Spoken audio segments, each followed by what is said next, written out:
Diane, let's bring you back in because you've been dealing with the traumatic subject of vaccine damage, and you've recently attended the rally up in Glasgow. Tell us what you found. Yes, Brian, we just got back at about 2 a.m. last night from this vaccine injury event in Glasgow, traveling back to Edinburgh in the middle of the night.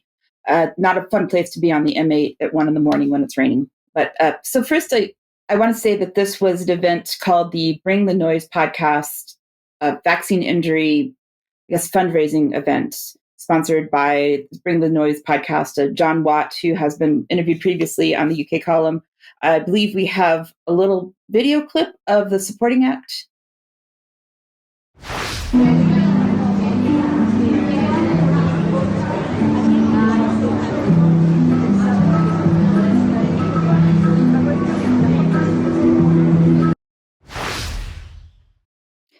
So I didn't know who that was, but I posted this on Twitter last night. If you want my full coverage from last night, please go to my Twitter, which is DIANE UKC. That's Diane UKC. Please follow me there. I found out on Twitter this morning that somebody replied, and that is someone called Hand Pan Guy on TikTok.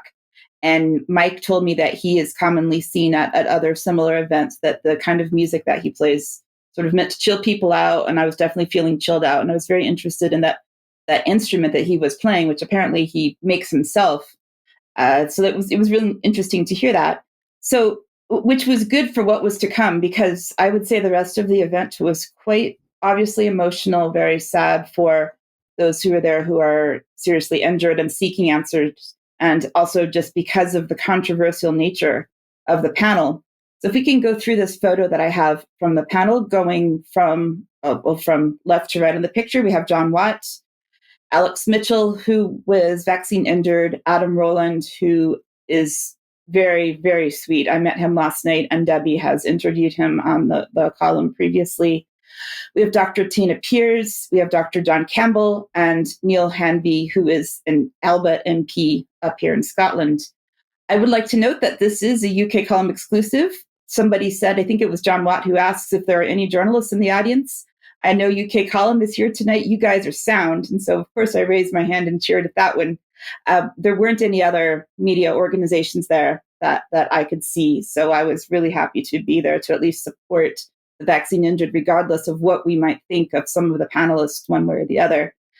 And in particular, I would like to talk about Dr. Asim Malhotra, who was there, but as you saw, he was not on the panel. He tweeted earlier in the day yesterday that he was in Geneva on Saturday for the Freedom protest event in front of the UN protesting the pandemic treaty stuff. But he took a flight from Dublin to Scotland yesterday, and he tweeted that as they were boarding the plane, a passenger took it into a cardiac arrest, and he had to help save the patient. So he was there on time for his part. It made it sound like he wasn't going to be there on time, but he was. Unfortunately, though, he left at sort of the interval and didn't come back. And so he wasn't there for the question and answer period. And I know that he sort of tried to address during his part of the formal part of the discussion that he was aware that people have questioned why he hasn't been helping more of the vaccine injured in the UK, because he should have the knowledge to do so. However, he said that he sees it as his role to serve around the world, and that's why he's been traveling to different countries. There are some people who think he was doing it just because he likes his speaking engagements and he has 600,000 followers on Twitter and on these things. So some questions there for me. So I stayed there until past midnight with my husband, John, who was there videoing most of it, holding his phone up with his one working hand. And we've got most of it on video. So maybe we can do a short clip once we have a chance to get that edited. The VIP event, which I was able to get to as being the only media person there. There were also some vaccine injured people who were there. We're talking about meeting the speakers. Of course, nobody got to meet Dr. Malhotra because he had taken off to his hotel, wherever he was. I did get to got to meet Adam, who spoke with him for a few minutes. Again, very, very sweet man. There's me with my husband, John, and with the other John Watt, and then another John Campbell, with my husband, John, as well. So lots of John's there at the VIP event. I didn't get a chance to speak with John Campbell directly, but there was some, again, vaccine injured people there who were really trying hard to understand what was going on, getting answers. We had a podcaster, Craig Houston, who I did not expect to see there last night, but he was there to sort of give the, he was kind of the MC. He ran the auction. He spoke to everyone a little bit. And John and I are huge fans of Craig Houston. He's based in Glasgow. He has brilliant commentary about all of the S&P issues, we'll just say that. And he's really, really funny. So I got a chance to catch up with him. And I hope that maybe we can get him on the column at some point as a guest in the future, because he was just such a great man and so hilarious. So hopefully we can have some more discussion in extra. But just to say a few things, I guess, if I have a little bit of time, not a whole lot, but there were a couple of important points, people trying to get answers.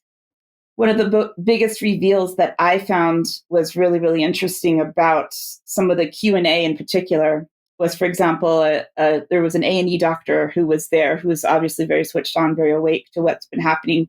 And he said during the last few years, when people have been coming in with blood clots and brain bleeds and hemorrhaging, and that the other doctors who are there serving in A&E have said, well, this is the price that we have to pay to keep everyone safe. I thought that was absolutely disgusting. I heard from Dr. Tina Pierce, who got some pushback from the audience because she said that she had taken the jabs because she was forced to do so. So she got some pushback for that. She also said that she had a treatment for COVID in 2020. So there were questions from the audience around, was it COVID or was it something else? She went into a discussion about mast cell disorders, which I didn't quite follow, but that's what she was blaming for what she was calling long COVID. And Neil Hanvey, the MP, got a lot of questioning because he was trying to say, well, Labour is not going to get us out of this problem in the general election. And there were literally people in the audience yelling back at him, nobody is going to get us out of this. You're not getting us out of this. We need complete change everywhere. We need reform. Audience members asking about, why aren't you talking about Agenda 2030? Why aren't you talking about depopulation? Nobody wanted to go there. They were still a bit afraid to go into those sort of bigger questions that some of us have. As I was live tweeting, I was tweeting a question from the audience. And I know that this has not been verified, but it was a question that came up about graphene and things floating around in people's bodies as a result. I'm not saying one way or the other whether on that issue for myself, but the question came up as I was tweeting that. My Twitter account got locked out and I lost everyone that I was following temporarily. And I had to answer a bunch of complicated questions to get back into my account. So it also makes me wonder if Elon Musk is as in favor of free speech as he says he is, because it was just very strange timing, Brian. Okay, Diane, thank you very much for that report. Well, it's tragic that so many people are suffering from these injuries and there's still no proper reaction from the government. But then, of course, we know the government is in bed with the pharmaceutical companies that say their products are safe. And the UK column will be doing much more to expose what the dialogue has been between some of these companies and the so-called safety regulator, the MHRA. So stay posted with UK column for future news reports.